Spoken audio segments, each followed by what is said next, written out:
Bago talagang bagong hepe ng Philippine National Police, mas nakilala muna si Police Major General Nicolas Torre III na mga taong malalapit sa kanya sa lugar na kanyang pinanggalingan. Yan ang ulat ni Regine Lanuza ng PTV Davao.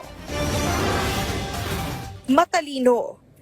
Yan ang paglalarawan kay Police Major General Nicolas Torre III ng mga nakakakilala sa kanya. Dito sa isang subdivision sa Barangay Zone 2, Coronadal City, South Cotabato, nanirahan si General Torre noon. Ayon sa kapitbahay nitong si Remedios Aquino, maliit pa ang bahay nila noon pero respetado at mabuti ang kanilang pamilya. Naging barkada rin ng kanyang anak, si General Torre, kaya alam niyang talagang matalino ito. Bata pa lang ay gusto na nitong may marating sa buhay. Gumraduate itong valedictorian sa Notre Dame of Marbel. Magandang mga pamilya. Nagsisimba kong linggo.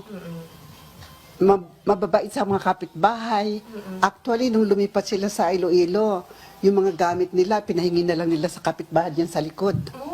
Noong high school, ay sa Coronadal Comprehensive High School na ito nag-aral at naging salutatorian ng Class 1988. Isa sa classmate nito, ang incumbent 2nd District South Cotabato Board member na si Junette Ines Hurtado. Ayon sa kanya, sa likod ng seryosong si General Torre ay ang kwela at makulit na ugali nito. Noong high school pa lang ay kadalasan siyang tinutukso at kinukulit. Pero si General Torre rin ang gumagawa ng kanyang math assignment. Actually, siya yung sobrang talino na hindi yung mapili. Ibig sabihin like kung gusto niyang turuan ka, humingi ka ng hindi yung katulad na iba na, ay, di pwede mangopya kasi dapat ako lang yung matalino.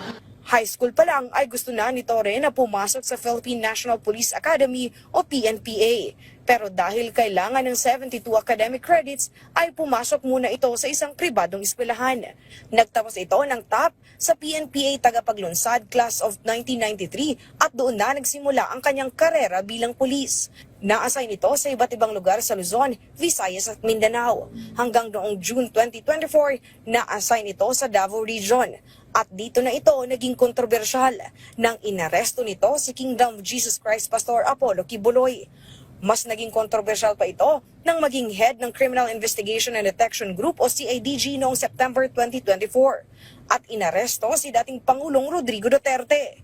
Sa kabila nito ay nagpatuloy pa rin ito sa serbisyo at ngayon nga ay inappoint ni Pangulong Ferdinand Marcos Jr. bilang bagong PNP chief. Kaya naman, naging proud at masaya ang kanyang mga kababayan sa South Cotabato. Congratulations to General Nicolas Torre.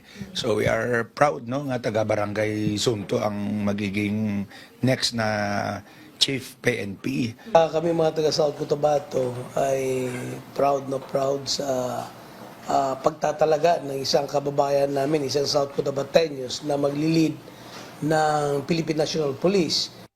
Inaasahan ang pag-upo nito bilang kapalit ni PNP Chief Police General Romel Francisco Marbil ngayong June 2. Regine Lanuza para sa Pambansang TV sa Bagong Pilipinas.